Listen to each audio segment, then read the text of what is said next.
अगर एक मस्जिद का रंग सफेद किया जा रहा है तो क्या वो कम्युनल हार्मनी है या फिर legal compulsion? Hello viewers and welcome back to law Chakra. तो 1 अप्रैल को सुप्रीम कोर्ट में एक ऐसे मैटर में डिसीजन दिया गया है जिसका सीधा लिंक है उत्तर प्रदेश के संभल डिस्ट्रिक्ट की कम्युनल टेंशन से। मसला है शाही जामा मस्जिद के व्हाइट वॉशिंग का, वही मस्जिद जहां पिछले साल सर्वे के बाद बहुत ही दंगे देखने को मिले थे। तो इस मामले में कहानी क्या है, सुप्रीम कोर्ट में सीजेआई संजीव खन्ना ने क्या कहा है, चलिए एक एक करके सब देखते हैं। संभल में शाही जामा मस्जिद का कोर्ट ऑर्डर्ड सर्वे होता है। ये सर्वे अलिजिडली इसलिए होता है ताकि देखा जा सके कि क्या वहाँ किसी हिंदू टेम्पल का एविडेंस है या नहीं।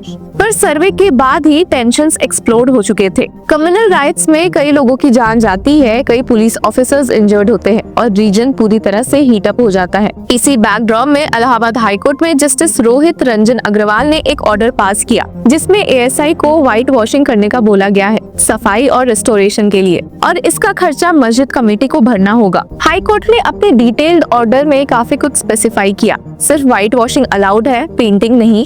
नो एडिशनल लाइटिंग, सिर्फ फोकस एलईडी लाइट्स परमिसिबल है। एएसआई को 1 हफ्ते में काम खत्म करना है। मस्जिद committee will bear the cost and reimburse ASI within 1 week of completion. Court ने एएसआई से ये भी पूछा था कि क्या व्हाइट वॉशिंग से किसी तरह की प्रेजुडाइज हो सकती है मॉन्यूमेंट को, पर जब प्रॉपर असेसमेंट के बाद एक ग्रीन सिग्नल मिला तभी ये ऑर्डर पास किया गया था। हालांकि इसी ऑर्डर के खिलाफ एक प्लीज सुप्रीम कोर्ट में पहुंच गई है इसको चैलेंज करते हुए, वो भी सीजेआई संजीव खन्ना की बेंच के सामने। ये प्ली फाइल किया गया बाय सतीश कुमार अग्रवाल जिन्होंने हाई कोर्ट के डिसीजन को चैलेंज किया है। उनके लॉयर वरुण सिन्हा ने आर्ग्यू किया कि एएसआई को मस्जिद के आउटर वॉल्स का व्हाइट वॉशिंग करवाना इनअप्रोप्रिएट है, लेकिन सुप्रीम कोर्ट ने क्लियरली कह दिया we don't see any merit in this petition. साफ साफ शब्दों में सीजेआई संजीव खन्ना और जस्टिस संजय कुमार की बेंच ने कहा कि we are not inclined to entertain the present petition, dismissed. तो व्यूअर्स, सुप्रीम कोर्ट का कहना सिंपल था, ये मैटर हमारे इंटरवेंशन का नहीं है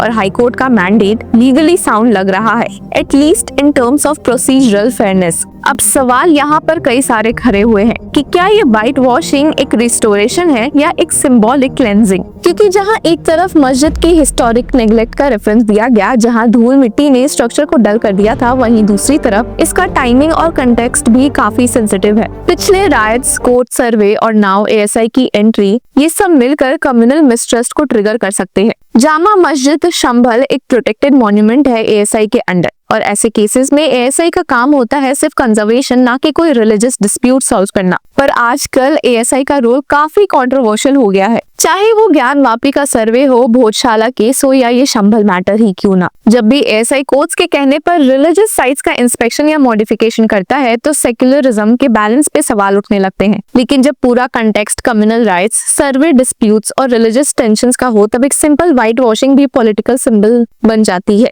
अब इस मामले में हिंदू साइड के लॉयर्स का क्या कहना है, चलिए एक एक करके देखते हैं।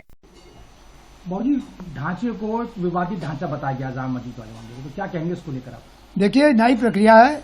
जब कोई 2 पक्षों में विवाद होता है तो उस ढांचे को, उस इमारत को विवादित इमारत ही बोलते हैं। किसी की मस्जिद कहने से मस्जिद नहीं हो जाएगी। अगर कोई नारा लगाता रहे मस्जिद थी मस्जिद है तो हम भी कहेंगे उसका मंदिर थी मंदिर रहेगी। तो कोर्ट में मामला चल रहा है तो कोर्ट में विवादित ढांचा ही कहा जाएगा, और जब तक कोर्ट में फैसला नहीं हो जाता इसको मस्जिद नहीं कहा जा सकता। इसीलिए कोर्ट ने न्याय की चुनाव संतुलन रखने के लिए इसको विवादित ढांचा कहा है। मुस्लिम पक्ष अब क्या करेगा, क्योंकि मुस्लिम पक्ष भी इस चीज से हार गया? देखिए, अभी हार जीत हम इसको नहीं देखते हैं। अभी केस चल रहा है, अब इसको हार जीत के रूप में मत देखिए। परंतु इतना तय है कि जो एक तरफा चल रहा था जिसको मस्जिद कही जा रही थी, अब वो प्योर खाली मस्जिद नहीं कर सकते हैं। आज की तारीख में वो डिस्प्यूटेड स्ट्रक्चर है या अलग मस्जिद, जो भी कहिए आप।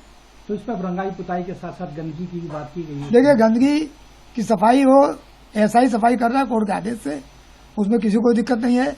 सफाई वो अच्छी चीज है, परंतु पेंटिंग नहीं हो सकती है। पेंटिंग के लिए मेरा विरोध है और कोर्ट ने 10 मार्च लगाया है। देखिए आगे क्या होता है। आज आयोग के सामने आपको पेश हुआ, क्या पूरा मामला रहा है, किस तरह की बातचीत आगे बढ़ी? नहीं, आयोग ने आज मुझे बुलाया था, समन किया था अपने रूल्स के तहत, अपनी एक्ट के तहत, और जो 19 तारीख और 24 तारीख का घटनाक्रम है उस पे अपना स्टेटमेंट देने के लिए आयोग ने आज मुझे बुलाया था और आयोग की इस नोटिस के कंप्लायंस में मैं आज आयोग के समक्ष मौजूद रहा, प्रस्तुत हुआ और अपना स्टेटमेंट मैंने आयोग के समक्ष दर्ज कराया। बात करें 24 तारीख की, तो जो हिंसा भड़की थी उसमें ये भी आरोप लगाए गए थे कि आपने जय श्री राम के नारे लगाए। क्या पूरा मामला आपने अंदर देखा था? क्या सारी बातें जो भी हैं वो मैंने आयोग के सामने स्पष्ट की हैं। मैं आपके सामने सिर्फ इतना कहना चाहता हूं और इस बात को अभी विराम दे दूंगा, अगर किसी के पास ये वीडियो फुटेज है या कोई भी ऐसा व्यक्ति है जो ये बता सके कि मैंने जय श्री राम के नारे लगाए थे वहां के स्थानीय लोग, तो मैं बात अभी को बंद कर दूंगा। कोई एकदम टोटल झूठ है, सरासर झूठ है। मैंने कोई जय श्री राम के नारे नहीं लगाए और ये सारी बातें तो बात की हैं, हिंसा तो उसके पहले भड़क चुकी थी। तो ये सारी बातें हमने विस्तृत रूप से, डिटेल्ड रूप से, चेन ऑफ इवेंट्स के तहत और अपने पर्सनल एफिडेविट के तहत न्यायिक आयोग के सामने स्पष्ट किया है, रखा है और मुझे पूरी उम्मीद है कि न्यायिक आयोग जब इस मामले की निष्कर्ष पे पहुंचेगा तो न्याय करेगा। कल भी कोर्ट के आदेश पर एक टीम आई थी, उसने निरीक्षण किया और कोर्ट में रिपोर्ट पेश की है वहां पर रंगाई पुताई के लिए। क्या कहेंगे जिस तरह से बात सामने है कि कोई भी आवश्यकता भी रंगाई पुताई की? देखिए, रंगाई पुताई एक बहाना है, मेन वहां पे जो मंदिर के सबूत है उसको छुपाना है। तो इसीलिए यही बात भी एएसआई ने अपनी रिपोर्ट में कही है कि इस समय यहाँ पे व्हाइट वॉशिंग की कोई आवश्यकता नहीं है। और आज इलाहाबाद हाईकोर्ट के सामने ये मामला सुनवाई पे आया था और इलाहाबाद हाईकोर्ट ने एएसआई की इस रिपोर्ट पे मस्जिद कमेटी के वकील नकवी साहब को ये समय दिया है कि वो अपना ऑब्जेक्शन फाइल करें और 4 मार्च अगली डेट इसमें निर्धारित की गई। पहले भी आपने कहा है कि आप पर जानलेवा ऐसी कोई शिकायत आ रही है, कोई कंप्लेंट आ रही है, फोन आ रही है, क्या कहेंगे जिस तरह से शारिक साटा के दिसंबर पुलिस ने पूरे मामले को लेकर खुलासा? नहीं, शारिक साटा के विषय पे अभी मैं कोई टीका टिप्पणी या कमेंट नहीं करना चाहूंगा। माननीय एसपी संभल ने इस पे अपना प्रेस कॉन्फ्रेंस आपके समक्ष रखा ही है और पुलिस इसकी जांच कर रही होगी, तो उसके बारे में मैं नहीं करना चाहूंगा। पर हाँ, मैं जरूर बताना चाहता हूं कि 24 तारीख से बराबर जो भी धमकियां मुझे मिली सोशल मीडिया के माध्यम से, फोन कॉल के माध्यम से, वो सारी चीजें मैंने प्रशासन के संज्ञान में लाया हूं और प्रशासन इसमें अपनी जांच कर रहा है। अब आपका अगला कदम क्या होगा पूरे मामले को लेकर? नहीं, अगला कदम हमारा ये है कि इलाहाबाद हाईकोर्ट के सामने जो सुनवाई चल रही है उसको अपने कंक्लूजन तक पहुंचाएं और उसके बाद यहाँ पे ट्रायल शुरू हो और जो संभल का सच है, हरिहर मंदिर का सच है, उसके लिए जितनी भी लीगल कार्रवाई हो सकती है वो आगे हम लोग बढ़ाएं। कमेंट सेक्शन में अपनी राय जरूर दे और तब तक के लिए keep following law Chakra. Hello law lovers and justice seekers, welcome to law Chakra. हम आपके लिए लेकर आए हैं कुछ बहुत ही exclusive. Introducing law Chakra prime membership, जो आपको देगा exclusive access like never before. चाहते हो कि सबसे पहले आपको मिले latest legal updates? Law Chakra prime के साथ आपको मिलेगा early access to exclusive content, case analysis, courtroom बैठ का ब्रेकडाउन, वो भी बाकी व्यूअर्स से पहले। मोर अपडेट्स, मोर एनालिसिस। इसी के साथ अगर आप कभी सोचे कि हम कैसे लेकर आते हैं आपके लिए ये लीगल अपडेट्स, तो इसके लिए भी प्राइम मेंबर्स के लिए है हमारे पास एक special sneak peek behind the scenes of law chakra. Brainstorming session से लेकर ब्लूपर्स तक सब कुछ, पॉलिटिकल लीगल कंट्रोवर्सीज हो या इन डेप्थ लीगल सेशंस, सब कुछ आपको मिलेगा एट वेरी मिनिमल प्राइस। बनिए लॉ चक्रा की प्राइम मेंबर और अनलॉक कीजिए full potential of legal knowledge. अभी ज्वाइन कीजिए।